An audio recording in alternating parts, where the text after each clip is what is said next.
Well, here it is. As far as the suspension world is concerned, this is as good as it gets. The V11 and the S18.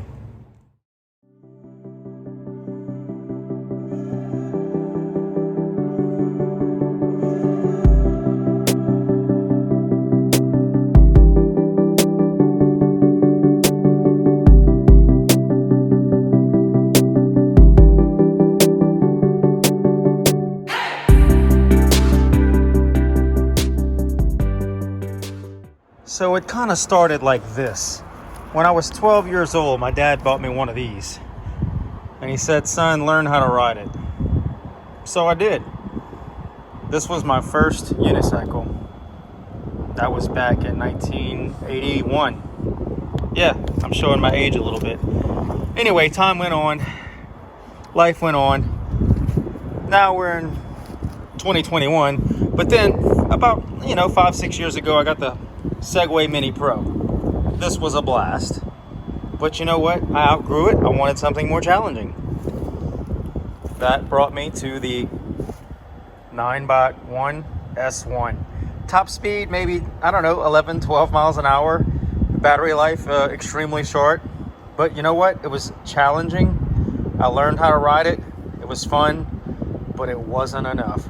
So the wheel addiction continues. So what was next after this? Of course, the InMotion V8. Great wheel. Probably the best starter wheel anyone could ever want. It is absolutely perfect for a learner wheel. Used to be considered an advanced wheel. Gotta love the carrying handle too. Collapsible suitcase handle looking deal. Anyway, what happens after you outgrow a V8?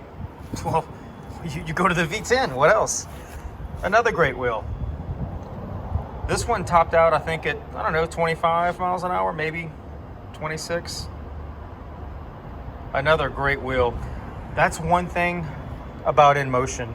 Their wheels are solid, safe, well put together, and super reliable. Anyway, the wheel addiction continues. After the V10, what would someone naturally progress to? Well, the V11. Hello. The first time I rode the V11, it was like, wow, I've been missing out. I've really been missing out. This wheel is the best wheel that I own. And the suspension is amazing. The light is amazing. All of the onboard electronics, battery level indicator, rear brake light, built-in kickstand, everything is like perfect. Even the trolley handle is like awesome. However, because I'm a wheel addict, and I'm willing to admit that, it wasn't enough. Even the V11 was not enough for me. So then what? There are no more InMotions to upgrade to unless the V12's coming. We'll see. Well, here it is. The King Song S18. Yep. I did it. I wanted the best of both worlds. And here it is. And today I'm gonna go film some video of the shock in action. So that's why I have the GoPro mounted on the side there. So I'm gonna go hit some terrain.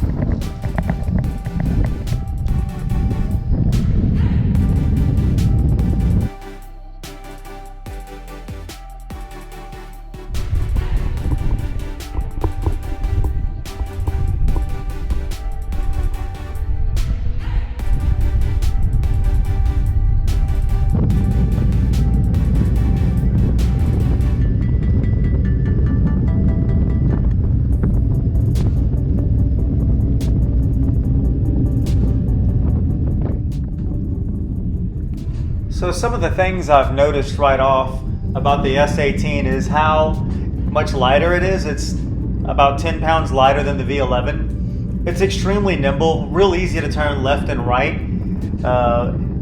The V11 is more like a smooth riding Cadillac, and you want to make all your transitions a little bit slower and fluidly, whereas the S18, you want to move right now, you can do it right now. Lickety split real fast. The shock system on the S18 is extremely customizable. That's one thing I really like about the S18 is you have the rebound settings, you have the upper chamber, lower chamber, you have the option to turn off the whole system as well, which is really nice. But I do notice one thing is on the V11, I do feel more confident going over all terrains. It just feels like it's going to end up in a better situation than the S18. It just seems more stable. I find that the S18 bottoms out a lot easier.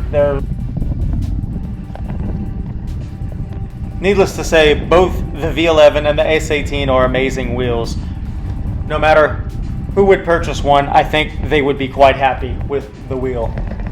So in this video, I didn't do anything extreme. I wasn't jumping off of anything higher than maybe 5 or 6 inches. But it was just, I wanted to get the video of the shock in action. And I did a couple of, slow motion clips just so you could see the travel distance on the shock system there. But as time goes on and I get more familiar with the S18, I'll report back and let you know my findings. But see, that's a pretty good video right there of the range of motion. Pretty impressive. Really is an impressive wheel. Anyway, I'm gonna shut up now and let you enjoy the video.